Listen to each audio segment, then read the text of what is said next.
Hi, Miss Lily. Thank you for coming in to see me today. You're welcome.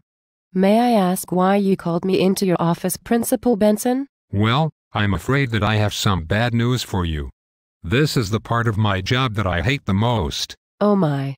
Well, what is it? I don't really know of a good way to tell you this. Well, you see. Okay, you're fired. Fired.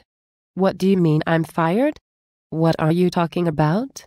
Why? Well, another teacher complained about you. She said you were mean. I'm afraid I don't really know all of the details. I'm only getting this information from others. I haven't really verified anything. However, I'm really good friends with the person that complained, so I'm sure she is telling the truth. You need to pack up and leave. What? This is absurd. Don't you know that our contract clearly states that if I am accused of doing something wrong, your first course of action is to come talk to me about it. You then can issue an oral warning, but you can't just fire me. Well, that's kind of silly, don't you think? I prefer just to talk to others and see what they say about it. I find the gossip at our school to be incredibly accurate. So I guess this meeting will count as your verbal warning. Now pack your stuff and get out. Wait just a minute. You can't give me a verbal warning now and then just fire me. You have to provide a written warning after the verbal warning. Oh, good grief. Okay, fine.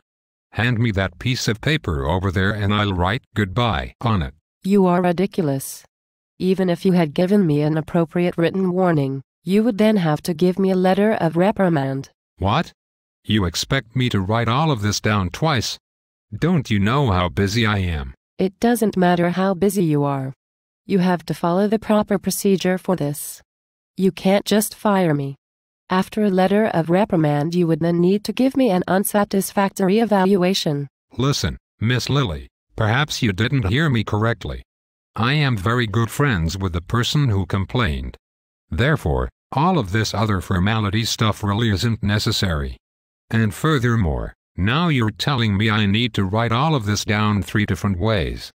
I think you're the one who is being ridiculous now. Why are you still here? Mr. Benson, I'm not going anywhere. Even if you had gone through all of the steps I've just mentioned, you would still have to suspend me with pay before you can fire me. During my suspension, you would then need to perform an investigation to see if this action is appropriate. Okay, listen. I'll have my secretary give you $20 on your way out the door and you can call this whatever you want. I don't need an investigation. Perhaps you misunderstood me. I am very good friends with the teacher that complained about you. Plus, I overheard other teachers and students saying something about you. Where there's smoke, there's fire. You're out of here. Mr. Benson, are you aware of the fact that you can't actually fire me? It requires a ruling by the school board in a hearing. Ah, those guys aren't even teachers. What do they know? The way I'm seeing it, I'm saving everyone a bunch of time. I'm not going to sit here and listen to this any longer. I'm leaving and you'll be talking to my attorney. Finally. I thought you'd never leave.